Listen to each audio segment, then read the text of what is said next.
¿Cómo les va? ¿Cómo andan? Otra edición más de este Aciertos y Errores. Un Aciertos y Errores que está a una semana de la elección del 14 de noviembre, ¿no es cierto? Una elección que, según como uno la mire, genera cierta expectativa en los distintos lugares, ¿no? De hecho, en el gobierno muchos manifiestan que van a revertir la elección, ¿no es cierto? Al menos en la provincia de Buenos Aires. Y esto lo va a escuchar hoy aquí en la palabra ni más ni menos que de Leopoldo Moró, que tuvimos la posibilidad de hablar en una entrevista larga y tendida con el hombre, porque estuvo recorriendo San Martín, y habla de un montón de cuestiones, ¿no? Habla también del radicalismo y de otras cosas más.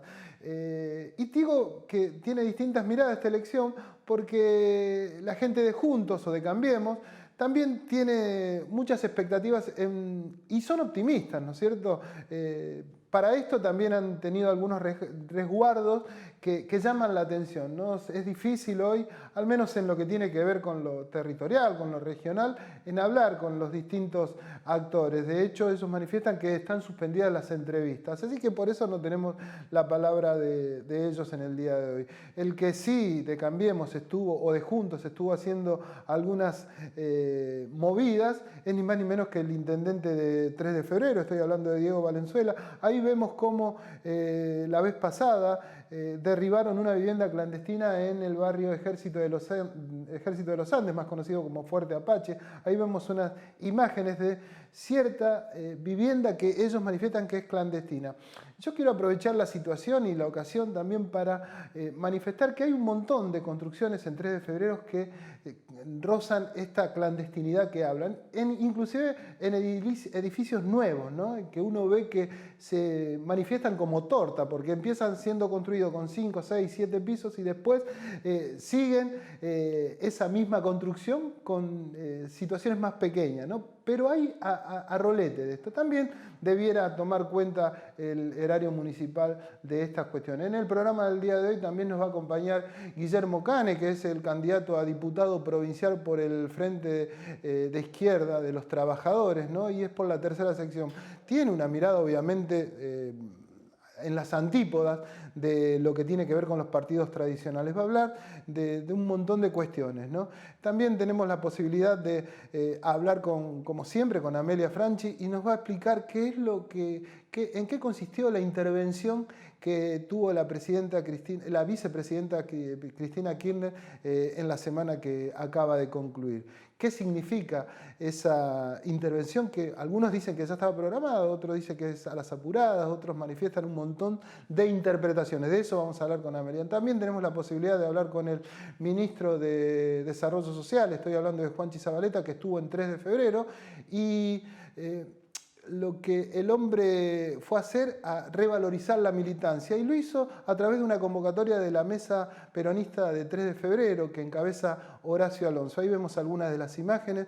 En un ratito nomás, en este Aciertos y Errores del día de hoy, que interpreto, hay bastantes cosas para que usted se quede del otro lado. Así que damos comienzo al programa del día de hoy, ni más ni menos que con Leopoldo Moró, el radical que hoy milita en el Frente de Todo y también es candidato a diputado nacional. Leopoldo, estamos a un poquito más de una semana de una elección que en principio se muestra atípica.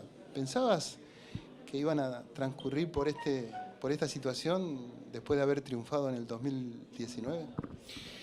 Bueno, a ver, en el 2019 nadie, ninguno de nosotros, no solo en Argentina, en el mundo, tenía previsto que iba a ocurrir lo que ocurrió con la pandemia.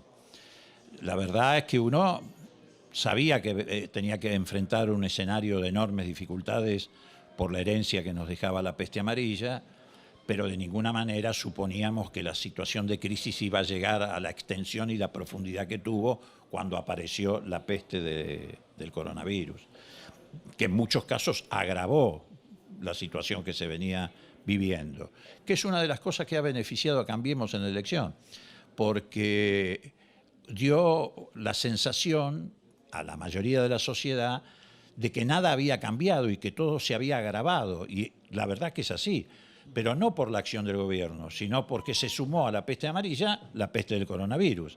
Entonces se cerraron muchísimos, 25.000 para ser más exacto, pequeñas y medianas empresas en el gobierno de Macri, pero después continuaron cerrándose como consecuencia del coronavirus. Entonces es como que la sociedad no percibió un cambio. Y eso influyó, sin lugar a dudas, en el voto. Y otros factores influyeron, la incertidumbre, la angustia a la muerte, que es uno de los miedos que el ser humano no puede manejar, lo hace perder el horizonte, la muerte propia, la muerte de las personas por las que tenés afecto, tus familiares. Entonces fue una elección realmente atípica. En los casi 60 años que tengo de militancia política, nunca viví y atravesé una elección con estas características. Y más allá de la pandemia, que obviamente perjudicó a muchos de los oficialismos en el mundo, ¿qué grado de responsabilidad le compete al gobierno en función de lo que tiene que ver con esta situación actual de la Argentina? Mira, yo creo que el gobierno, además de las medidas sanitarias que tenía que tomar y que tomó, recordemos que ahora hablamos vos y yo sin barbijo, con bastante tranquilidad, pero hace unos meses atrás teníamos que enfrentar a una oposición que decía que las vacunas nos iban a envenenar, lo denunció Carrió en la justicia, que decían que los barbijos no servían, otros locos decían que no había que vacunarse. Tuvimos que afrontar cosas increíbles, inconcebibles. Por ejemplo, dijeron, la tapa de los diarios del Clarín decían que a lo largo de este año no íbamos a llegar a vacunar a los mayores de 60 años. Y hoy estamos ya hablando de la tercera vacuna, ni siquiera de la primera, la tercera. Y estamos hablando de vacunas a chicos de 3 años. Ustedes tienen que recordar las cosas, los disparates que se dijeron. Bueno, hemos atravesado todo eso. El gobierno sí tiene alguna responsabilidad. Por ejemplo, yo creo que nosotros tendríamos que haber adelantado mucho más la devolución del impuesto a las ganancias que hemos logrado eliminar para que 1.200.000 trabajadores registrados lo dejaran de pagar. Tal vez tendríamos que haber adelantado las paritarias, tal vez tendríamos que haber hecho algunas otras cosas que no llegamos a hacerlas. Pero bueno, el mensaje que nos dio la gente también en las PASO nos despertó en ese sentido y hoy se está trabajando muy fuertemente en el control de precios, primero de la canasta de alimentos, hoy ya empezamos a trabajar en el control de precios de medicamentos. ¿Estas medidas que está tomando el gobierno son medidas reales o son parche, digamos, por la situación? No, son medidas reales, frente a necesidades reales. Nosotros hemos podido auxiliar a la sociedad en el peor momento, con el IFE, con el ATP que le pagó la mitad de los salarios a los trabajadores registrados, con los aumentos a jubilados, con los bonos, pero es obvio que esos ingresos se deterioraban como consecuencia de un proceso inflacionario que iba escalando y de precios que iban escalando. Bueno, ahora se ha atacado esa situación. Digo, el Frente de Todos yo creo que es la única fuerza política que está en condiciones de afrontar el proceso de reactivación de la economía argentina, que se ha empezado a reactivar heterogéneamente, pero y de enfrentar a los poderosos. Me parece que Cambiemos ha demostrado a lo largo de este tiempo que está del otro lado, está del lado de los ricos. Llevamos adelante en el Congreso el impuesto a las grandes fortunas, votaron en contra. Llevamos adelante la ley de zona fría para descontar en las tarifas de gas entre el 30 y el 50% de los usuarios de las zonas frías, votaron en contra. Es decir, siempre han estado en contra de todo lo que significaba favorecer a los sectores populares. Planteamos el control de precios y ellos se ponen del lado de los empresarios que dicen que no hay que controlar nada. En la Argentina, para que te des una idea, las cadenas de hipermercados tienen rentabilidades del 30%. Carrefour en Francia tiene una rentabilidad del 2,5%. Bueno, la inflación también es distinta en Francia, ¿no? No, sí, bueno, está bien, pero tiene una rentabilidad que ayuda a que la inflación también sea distinta. Y además vos tenés otras situaciones. Por ejemplo, hace pocos días atrás hemos conocido que 2.700 argentinos son beneficiarios finales en paraísos fiscales de sociedades offshore. Y resulta que nosotros somos el país número 70 en Producto Bruto Interno y terceros en fuga de capital, debajo de Rusia y Gran Bretaña. Bueno, todo eso solo lo puede enfrentar el Frente de Todos, eso está claro. Sí, queda claro que el dinero que tienen los argentinos afuera, en el exterior, es mucho más de la deuda que la Argentina en sí tiene externamente, ¿no? Y ese dinero, discúlpame, proviene del endeudamiento. Si vos ves que Macri se endeudó en menos de 4 años en 100.000 millones de dólares, pero que en ese mismo periodo hay 80.000 millones de fuga de capital, está claro que estamos frente a un círculo vicioso, que es endeudamiento y fuga y endeudamiento. ¿Sería más fácil por estos tiempos ser radical en la oposición que en el oficialismo? Sí, pero probablemente uno estaría trabajando por los intereses que el radicalismo nunca debió defender. Nosotros no somos un partido conservador, un partido que está vinculado a estos grandes grupos económicos. Tenemos una historia y una trayectoria que va de contramano con todo eso. Así que yo me siento muy cómodo en el lugar que estoy, porque estando en este lugar me siento más radical y alfonsinista que en cualquier otro lugar. Cosa que no me ocurriría si tuvieran en Cambiemos. ¿Te conectás con los otros radicales? ¿Hablás con los otros radicales que están en la vereda de enfrente? Sí, y en estos días más que nunca. ¿Y qué te dicen? Bueno, cada uno tiene sus argumentos, pero yo creo, por ejemplo, recién le decía a tus colegas, que buena parte de los que votaron a Manes en la PASO, en la interna de Cambiemos, por llamarlo de alguna manera, en esta elección del 14 de noviembre van a cambiar su voto. Y te voy a explicar por qué. Son sectores medios de la sociedad que seguramente en el 2015 la mayoría, no todos, votaron por Macri. Pero que también es cierto que en el 2019 seguramente votaron por la fórmula Fernández-Fernández, decepcionados por el macrismo. Y que en esta oportunidad, a raíz de todo esto que estábamos hablando, también sentían molestia con nuestro gobierno. Pero no volvieron al macrismo. Fueron a votar en la interna de Cambiemos contra el macrismo. El macrismo triunfó y además no solamente triunfó, empezaron a decir lo que empezaron a decir con las ínfulas de ese triunfo pasajero, que iban a eliminar las indemnizaciones para los trabajadores y empleados despedidos sin causa justa. Y es gente que no está en contra de la educación pública, no está en contra de la salud pública, no está en contra de los derechos de los trabajadores. Y que además debe estar despavorida cuando ve que los sectores duros del macrismo se acercan a Esper, se acercan a Milei, y entonces me parece que esa gente va a cambiar su voto y va a acompañar el Frente de Todos en las elecciones del 14 de noviembre. Hoy estás en una reunión en un gremio de Jorge Antoni que, bueno, representa a los bancarios y que, en definitiva, vos recién hablabas del tema de la indemnización y demás que propone la oposición. ¿Cuál es la reflexión que tenés para los laburantes, para los trabajadores? ¿Y por qué no para los bancarios? Y la reflexión es que defiendan sus propios intereses. Costó mucho llegar a una Argentina con el desarrollo del movimiento sindical que tenemos, con los derechos sindicales, que no son solamente derechos expresados en las leyes, llegaron a la Constitución esos derechos. Pocos países del mundo tienen en su Constitución, por ejemplo, el derecho a la huelga, o el derecho al acceso a la seguridad social, o el derecho a la indemnización.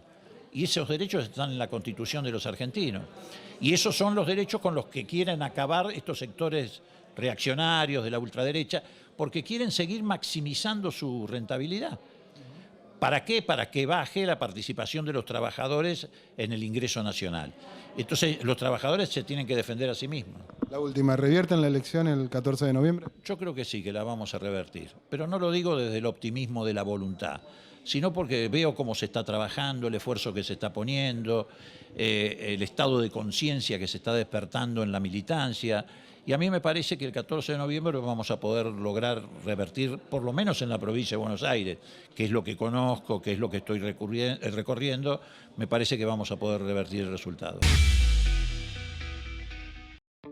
Seguinos en nuestras redes sociales y entérate de todas las actividades legislativas. Honorable Cámara de Diputados de la Provincia de Buenos Aires.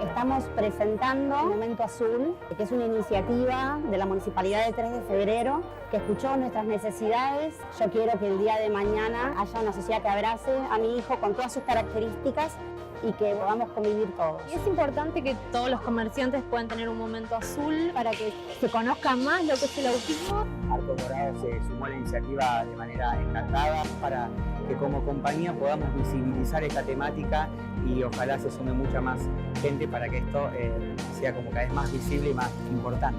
Y entre todos trabajando juntos a generar más integración.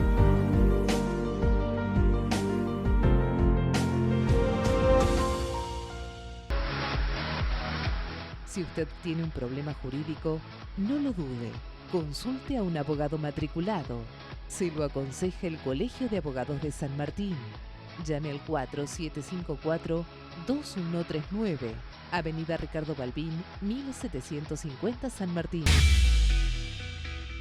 Me acompaña del otro lado Guillermo Cane, que es el candidato a diputado provincial por la tercera sección del Frente de Izquierda, un Frente de Izquierda que ha tenido una performance más que destacable en las elecciones de septiembre y pretende, calculo yo, digamos, también repetir y aumentar la cantidad de votos en la elección del próximo 14 de noviembre. Guillermo, gracias por tu presencia. Contame un poco vos cómo estás llevando adelante esta campaña o cómo la está llevando el frente que vos integrás, ¿no? Bueno, sí, gracias por la invitación, tanto tiempo. Contentos con el resultado en las PASO. Nos parece que el Frente de Izquierda, que viene con muchos años de trabajo en la provincia de Buenos Aires, en los barrios, en los sindicatos, en particular el Partido Obrero, la fuerza a la que pertenezco, y que de alguna manera ha sido el canal de un descontento, tanto con el gobierno actual como con las fuerzas políticas por ahí que han ejercido el gobierno en los años anteriores, y que han dado lugar a un salto, digamos, ya en las PASO es la mayor elección que hemos tenido en la izquierda en la provincia de Buenos Aires, y que efectivamente, por lo que estamos viendo en el termómetro de nuestra actividad, en los barrios, en las recorridas, y también lo que dicen un montón de encuestas, podría estar dando un salto más todavía en noviembre, ¿no? En las elecciones del 14 de noviembre. Con un pequeño crecimiento, por ejemplo, concentrando los votos sobre todo de otras listas que no pasaron las PASO, hay otras listas de izquierda, y posiblemente de otra gente que por insatisfacción con la situación que se está viviendo no fue a votar o votó en blanco. Podríamos estar conquistando 3 diputados nacionales por la provincia de Buenos Aires, que serían Nicolás del Caño, Romina del Pla y Néstor Pitrola, y podríamos estar no solo volviendo a la legislatura provincial, quizás con una banca más grande, sino también ingresando por primera vez en la historia de la izquierda a los consejos deliberantes de una cantidad de municipios del conurbano donde hemos quedado muy cerca, en La Matanza, en Merlo, en Moreno, estamos muy cerca del ingreso, en Florencio Varela, en Presidente Perón, por ejemplo, estamos muy cerquita de entrar. Entonces me parece que esto es muy importante, porque tiene que ver con la ruptura de miles de personas con el peronismo y que se están acercando a la izquierda, porque justamente en estos barrios, en estos distritos, es donde supuestamente solo existe el peronismo o maneja la situación, y acá la oposición ha ido no por derecha, como se promovió por ahí desde grandes medios nacionales, que han tenido inversiones empresariales para tratar de instalarse como fuerza, sino que la oposición que se ha destacado en estos lugares es la izquierda. Guillermo, también es cierto, digamos, que por esto, o sea, viendo la foto de la PASO, también ha tenido un crecimiento bastante considerable en los sectores de derecha, digamos, ¿no? Y en particular todo lo que tiene que ver con esto de Avanza Libertad, que representa a Esper en la provincia de Buenos Aires. Digamos, ¿cómo se entiende o cómo se interpreta esta situación en donde dos cosas totalmente, si se quiere, opuestas, tienen cierto crecimiento? ¿Es por mérito de las fuerzas esa o es en verdad por la decepción que han causado los partidos tradicionales? Bueno, no, me parece que tu análisis que adelantás es correcto, tiene que ver con las dos cosas. El centro político que viene gobernando el país, alternándose, se está descomponiendo, porque es imposible de esconder que los ciclos de crisis económica y social son cada vez más graves, que los problemas estructurales como la inflación, la desocupación masiva y permanente, la pobreza, bueno, se han instalado en nuestro país, y que los sucesivos gobiernos de radicales, peronistas, ahora el PRO, no le abren ninguna salida. Los choques sociales que crisis como esta significan están polarizando la situación política. Sin embargo, me parece que es un error total, y no digo que vos lo hagas en este caso para nada, pero digo, tienen signos políticos distintos. Mientras Avanza Libertad de Milei y Espert es una especie de sector más cómo se puede decir? Más radicalizado de la misma agenda patronal que se ve en la campaña de Juntos, y que el propio gobierno de Alberto Fernández en muchos aspectos encarna, porque viene llevando adelante un ajuste para negociar con los acreedores de la deuda externa, con el FMI, porque viene promoviendo discusiones para salir de los convenios colectivos de trabajo y hacer acuerdos por empresa de reforma laboral. O sea, hay una agenda patronal que se expresa ahí, y hay una agenda de los trabajadores de reorganizar alrededor del trabajo y del salario, de cortar el sometimiento mediante la deuda externa, que el Frente de Izquierda encarna únicamente. Ahora, en la provincia de Buenos Aires la tercera fuerza es el Frente de Izquierda, como lo es a nivel nacional. Avanza Libertad, por ahora es un fenómeno casi porteño en términos de, estamos de acuerdo. de algún impacto. Pero no, sí, una última en la cosa. provincia de Buenos Aires no hay duda, digamos, Sí. pero a lo que iba que quizás el ciudadano común, el hombre que por ahí no tiene tanta interpretación política de un montón de cuestiones, cuando ve el discurso tanto de un sector de derecha que despotrica contra la política convencional, y también ve el discurso de ustedes que también tienen en ese sentido algo similar, digamos, que tampoco están de acuerdo con los partidos tradicionales, digamos, digo, no sé si genera confusión, pero al menos se plantea Es una claro duda. que hay un fenómeno de hartazgo con los partidos tradicionales que vienen gobernando, y que el crecimiento de los dos, uno puede decir, tiene que ver con eso. Pero el programa que se sigue es diametralmente distinto. A nivel internacional hay una derecha que quiere parecer de rebelde y antisistema, pero la verdad esta derecha es la que mejor defiende o quiere ir más a fondo en la defensa de los intereses de los millonarios, de los poderosos. Entonces, mientras aparece con un discurso rebelde, de verdad son los que más se desangran por beneficiar a los dueños del poder, y a la persona de a pie, al trabajador, bueno, es un pelotazo en contra. Esta semana, no sé si lo viste, Spert presentó un programa por escrito de lo que él propone hacer, una plataforma. Esa plataforma es casi una declaración de guerra civil contra los trabajadores argentinos. Directamente plantea la anulación. Bastante cosas con cierto... Sí, habla de los planes sociales, habla de un poco de sacar los planes sociales o sea, a partir de cierta edad, digamos, como que no...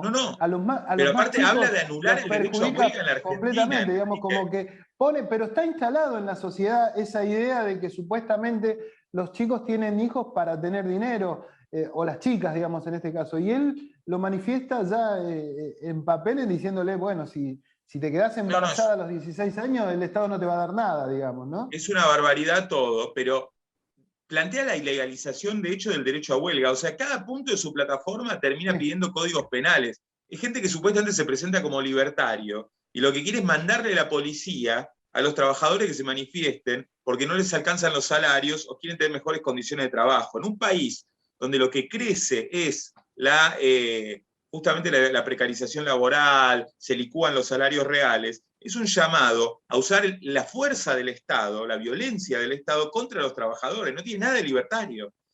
Mira, la idea de que si hacemos flexibilización laboral, si rebajamos los derechos laborales, va a haber más trabajo, ya fue el discurso de Menem en los 90, y terminamos con una desocupación crónica de la cual no hemos logrado salir, porque si desmontamos la industria, si desmontamos la capacidad productiva del país, es mentira lo mismo que decía Macri, desregulamos y van a llover las inversiones. Lo que tuvimos son los fenómenos de bicicleta financiera, de un capital pasajero que se va después con la fuga de capitales. Entonces, o hay un plan de cortar, que se vaya la plata del país en fuga de capitales y deuda externa, industrializar, plan de viviendas, obra pública, generar trabajo, o lo que vamos es a un páramo en términos sociales para los trabajadores, donde lo que quieren es que seamos mano de obra barata, que ya estamos quedando entre la más barata de la región. Entonces, el voto al Frente de Izquierda, y termino con esta idea para redondear una idea, es muy importante porque es un pronunciamiento en defensa de los trabajadores,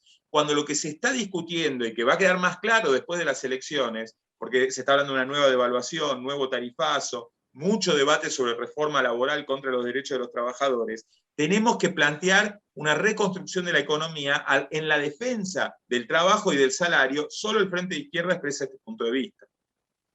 A ver, recién hablábamos también con Leopoldo Moró, y le planteaba yo esta situación que el propio gobierno hizo tras la derrota en las elecciones de septiembre, si no son parches, digamos, esto del control de precio, buen control de los medicamentos, un montón de situaciones que fue generando. ¿Vos estás de acuerdo con las medidas que el gobierno adoptó de septiembre para esta parte? Yo creo que no existen las medidas. No, no es que estén mal, no existen. No existe. El control de precios es un verso. De los últimos 10 años, creo que hemos estado más de la mitad del tiempo con control de precios, y el resultado es que los precios, según un relevamiento que se hizo de poco, aumentaron un 2000% en 10 años. Entonces, bueno, me parece que nadie piensa que va a haber una mayor capacidad de compra del salario porque el gobierno haya anunciado un control de precios de algunas marcas que llegue a algunos comercios. No existe. Digamos, la inflación sigue subiendo, va a seguir subiendo, los precios subieron en el último mes de la mano de un nuevo salto en la devaluación, las patronales están reclamando que se vaya más lejos en esa devaluación, vamos a ver qué pasa con eso después de las elecciones. El tren sigue siendo de licuación salarial, aparte de que la dirigencia sindical ha acompañado esto con acuerdos salariales por detrás de la inflación. Entonces lo que tenemos, y esto cualquier estadística te lo va a mostrar, es una caída sistemática en el valor real de los salarios en la Argentina. Esto es lo que estamos viviendo. Después, si quiere ir un intendente con 5 personas con mameluco a tomar nota de los precios, adelante, no cambia la curva de si llegamos o no a fin de mes, ni está minorando la presión contra el salario. Es un circo.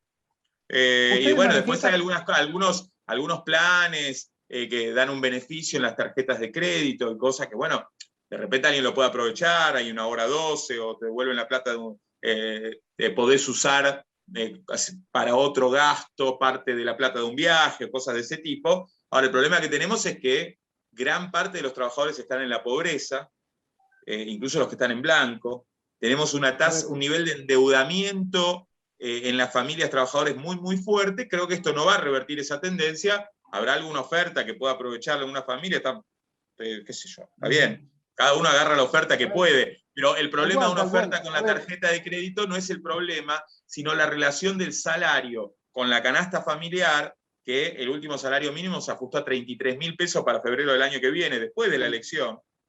Se habló de bono a los jubilados, no existió. Se habló de nuevo IFE, no existió. Entonces me parece que ni siquiera ha habido una política elemental de asistencia. Ahora, no nos tendríamos que sorprender, porque en septiembre perdieron 6 millones de votos el Frente de Todos por el nivel de pobreza que se está presidiendo. Cambiaron un poquito el discurso, pero ¿alguien piensa que ellos no sabían que estaban generando pobreza y hambre con su política? Habría que ser muy inocente para pensar que solo se dieron cuenta por el resultado electoral.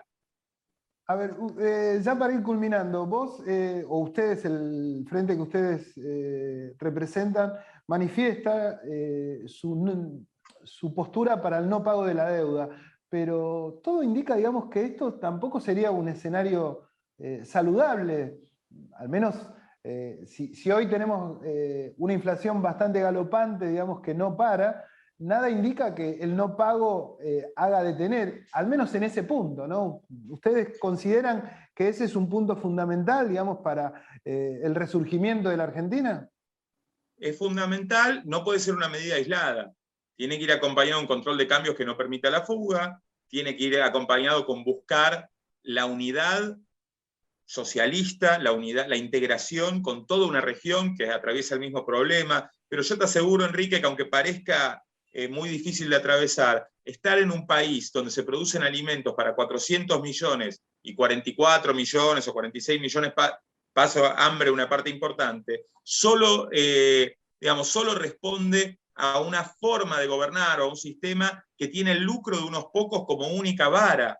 La riqueza que tenemos en el país es muy grande, la riqueza en la región, que atraviesa problemas muy similares a los de Argentina, es muy grande, ahí podemos buscar confluir, podemos buscar actuar en común, y tenemos que defender que esa riqueza no se la lleven afuera. Por algo, los empresarios argentinos, a pesar de que es un PBI relativamente chico a nivel internacional, están primeros o cuartos, de verdad, en el ranking de los Pandora Papers.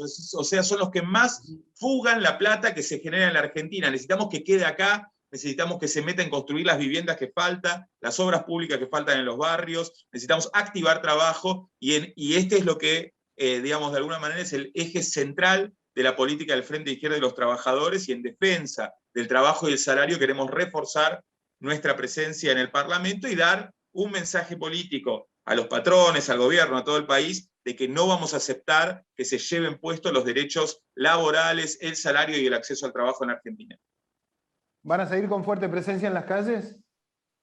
Sí, claro. Y venimos de hacer un acto en Plaza de Mayo de más de 30.000 personas que lo convocó el Partido Obrero en apoyo a las listas del Frente de Izquierda. Fue muy importante lo que se vivió el sábado pasado en la Plaza de Mayo. Estamos con recorridas todos los días y desde ya también apoyamos los reclamos de trabajadores ocupados y desocupados que se pueden estar dando, pero estamos concentrando en estos días el problema de reunir los fiscales, hacer llegar las boletas a todos lados, porque queremos alertar que los aparatos de los partidos tradicionales no se toman con liviandad, no están tranquilos de este avance de fuerzas como el Frente de Izquierda y la pelea para hacer ingresar concejales que representan a los trabajadores en distritos como Merlo, Moreno, La Matanza, va a significar escuela por escuela garantizar que las boletas estén y que todos los votos que emitan los trabajadores, los vecinos en apoyo al Frente de Izquierda sean contabilizados en el recuento final. Guillermo, te agradezco mucho tu presencia acá en Aciertos y Errores. Vamos a seguir hablando seguramente en el transcurso de estos días y bueno, te esperamos de manera presencial en otro momento. Dale. Dale, espero ese reencuentro en persona, pero bueno, bien valen estas herramientas virtuales para volver a tener un nuevo diálogo. Un abrazo. Guillermo Cane, candidato a diputado provincial por la tercera sección del Frente de Izquierda. Vamos a una pausa nosotros.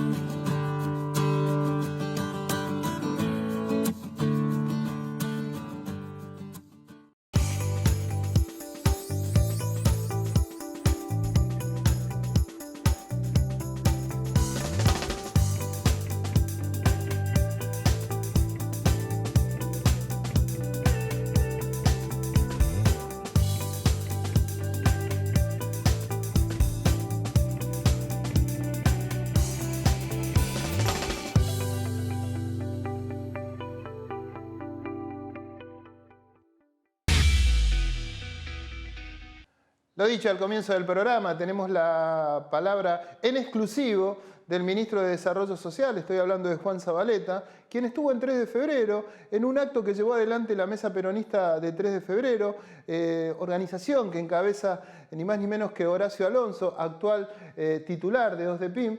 Y con esta movida la mesa desde hace mucho tiempo tiene la intención de promover la unidad del peronismo en ese distrito, algo bastante complicado, pero que a medida que va pasando el tiempo pareciera que lo va logrando, ¿no? Porque o vaya uno a saber si tiene que ver con la derrota de septiembre pasado, que los pone en un lugar distinto. Lo cierto es que Juan Zabaleta arengó esa tarde en el Rincón del Ebro a los militantes que se hicieron presentes en cantidad, ¿no? Porque mucha gente inclusive quedó afuera de lo que tiene que ver con ese lugar, ¿no? Habló de todo Juan Zabaleta y entre otras cosas lo que el hombre manifiesta que quiere ser el ministro que reconstruya la Argentina, digamos, que lo recuerden por eso, digamos, no es poca cosa, ¿no? Aparte está en un ministerio bastante, si se quiere, complicado, uno ve las marchas que hay de manera habitual en el centro de la ciudad. Y bueno, es lo que le tocó. Nosotros le preguntábamos si no era más cómodo seguir como intendente que desarrollar la tarea de ministro y el hombre nos decía lo siguiente. Ministro, ¿hubiera preferido quedarse en Hurlingham como intendente o cómo la va llevando? Vivo en Hurlingham y soy muy feliz de ser ministro. Es una responsabilidad enorme acompañar al presidente, un gran presidente en un momento muy difícil de Argentina, pero bueno, son los desafíos que nos han tocado, ¿no? Después del desastre que vivimos desde el punto de vista político y económico hasta el año 2019, la pandemia, cuidamos a los argentinos y ahora hay que resolver el problema del empleo, el problema de los precios, que fundamentalmente los ingresos, el poder adquisitivo, los salarios y el trabajo, ¿no? Es la recuperación del empleo, es el objetivo del presidente, para eso trabajamos todos los días y mientras tanto seguimos asistiendo a millones de argentinos que lo necesitan, desde la política alimentaria, en el sentido de la asistencia a merenderos en comedores, desde lo que es la tarjeta alimentar, que ahora las mamás la van a cobrar en la UH para poder administrar mucho mejor los recursos.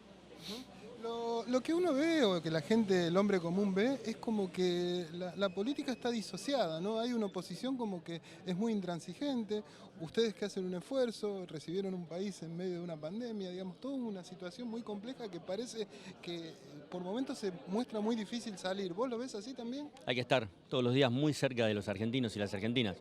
Esto es lo que yo hago desde el ministerio, lo que hacen todo el gabinete del presidente, porque es lo que pide el presidente, lo que hace el presidente, que lo hemos visto después del 12 de septiembre, cuando el pueblo se expresó a través de las urnas, sin enojarse, demandando esto que hablábamos recién, mejorar los ingresos, resolver los problemas de inseguridad, todo lo que tiene que ver con los precios de los alimentos. Estamos tomando medidas, pero estamos escuchando. Me parece que cuando se está cerca, cuando se escucha, cuando sienten que somos de carne y hueso, ¿no?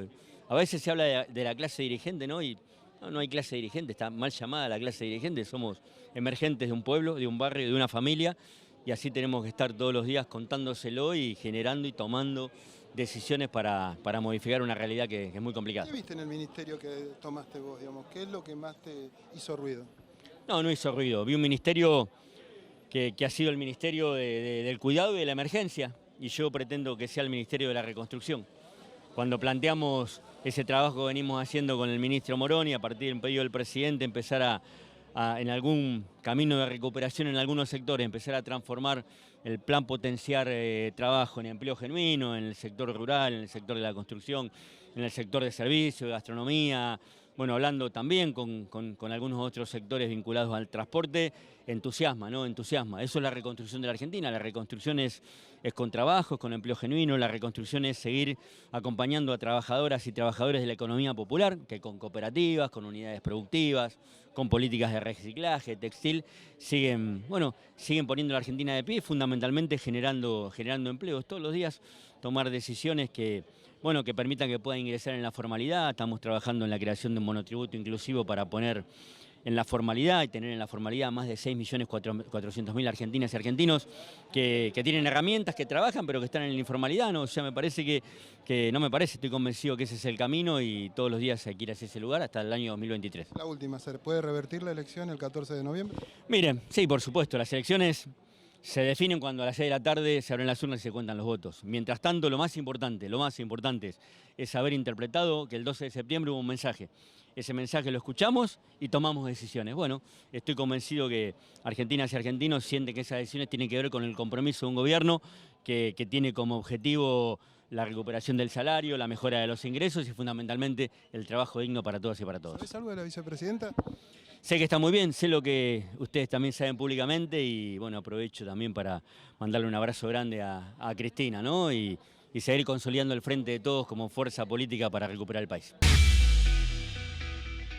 En Morón volvió el día verde. Los miércoles solo sacar residuos reciclables. Solo residuos reciclables. Como papel, cartón, plástico, vidrios y metales. Todos limpios y secos. Municipio de Morón. Corazón del Oeste. Te presentamos Doctor Osdepim, un servicio de nuestra obra social, por el cual podés comunicarte con un médico a través de videollamadas las 24 horas del día, los 7 días a la semana. Baja la aplicación y sumate a la telemedicina a través de tu consulta médica online, sin salir de tu casa. Osdepim, te estamos cuidando. Me acompaña, como siempre, en el bloque de salud la doctora Amelia Franchi. Y antes de empezar, gracias por venir, Amelia, como siempre. Yo ya tengo el disquito incorporado. Pero antes de ir al tema de la salud puntualmente, quiero que me saques una duda. ¿Qué significa una histerectomía total? Es muy interesante ver cómo cuando aparecen algún tipo de noticias, como en este caso que la vicepresidenta se va a operar, que supongo que es con conocimiento de que el periodismo está hablando de este tema. Histerectomía viene de histero, útero. Cuando termina la palabra nectomía es sacar, es cortar o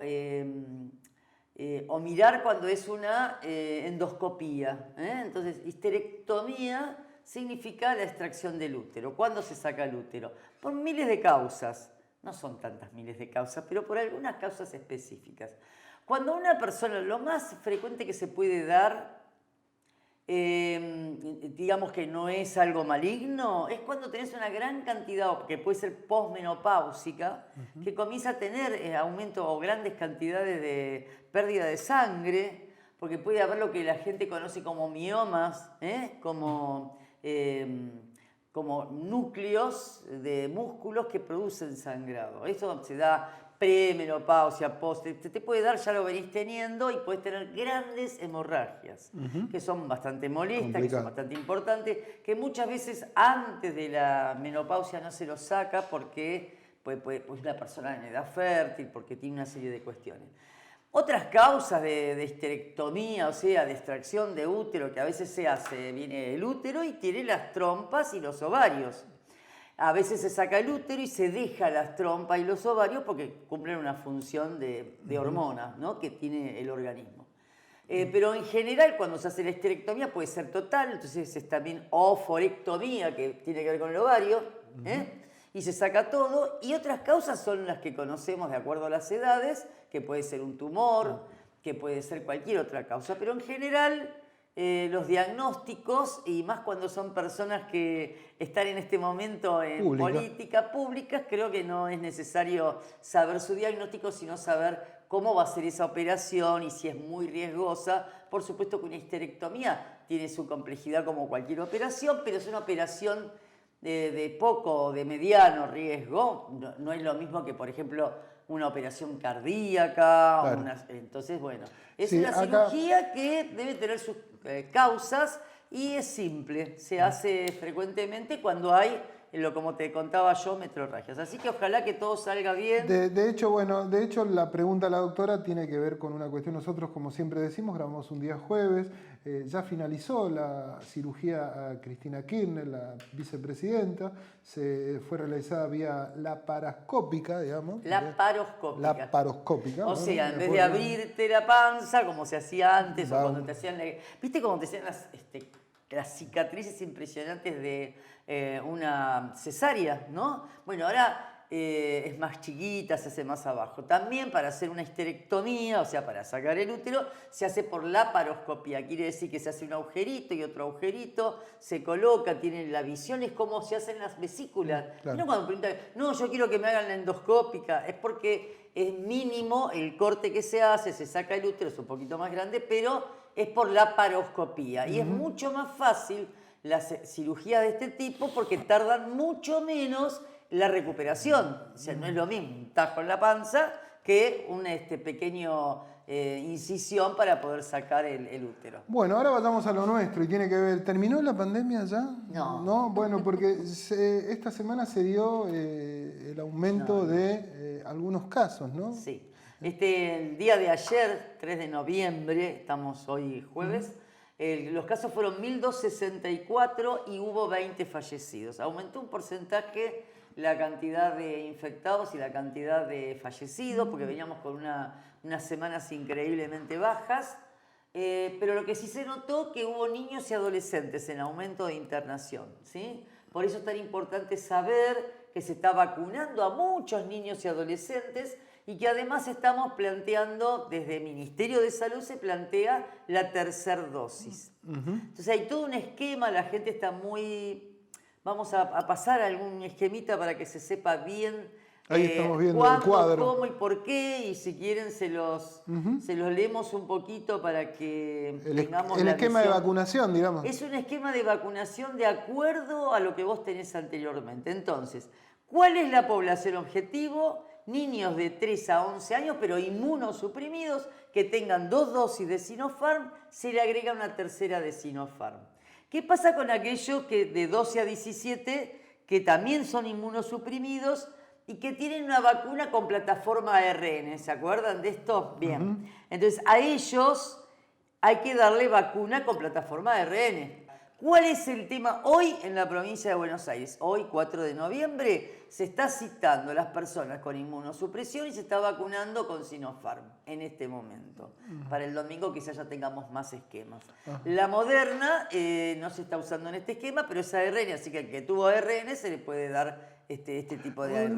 Muchos especialistas, inclusive algunos funcionarios, son optimistas en función de la situación, ya que no hay gran cantidad de ocupación de camas de terapia intensiva, que No, era lo que se contaba en otro momento. Hay un 34-35% en este momento de ocupación de camas, lo que implica claramente que la vacunación que hemos tenido, ya tenemos una cantidad enorme de pacientes vacunados, ha sido efectiva.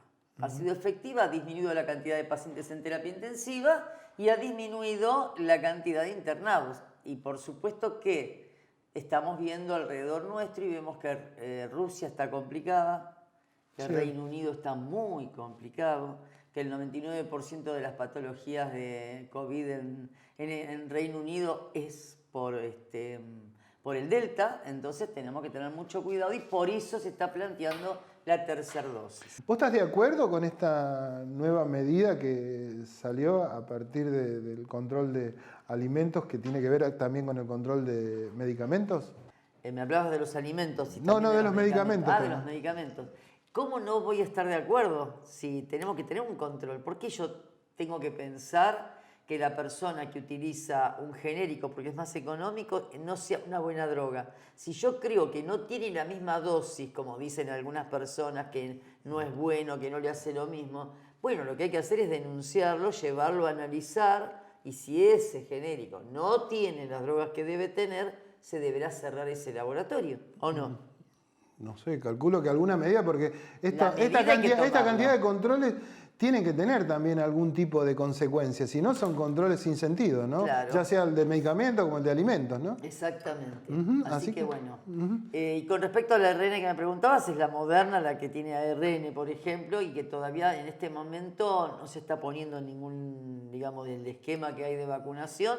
Por el momento es lo que tenemos, ¿sí? En este momento, acuérdense, Sinopharm están dando Sinopharm en personas inmunocomprometidas. Todavía no se inició el hecho de tener la tercera dosis de refuerzo en todos los esquemas que le acabamos de mostrar. Amelia, te agradezco mucho.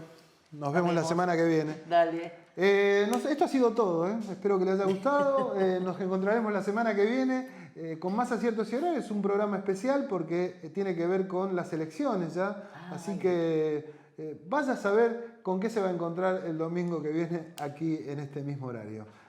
Han sido muy amables por estar del otro lado.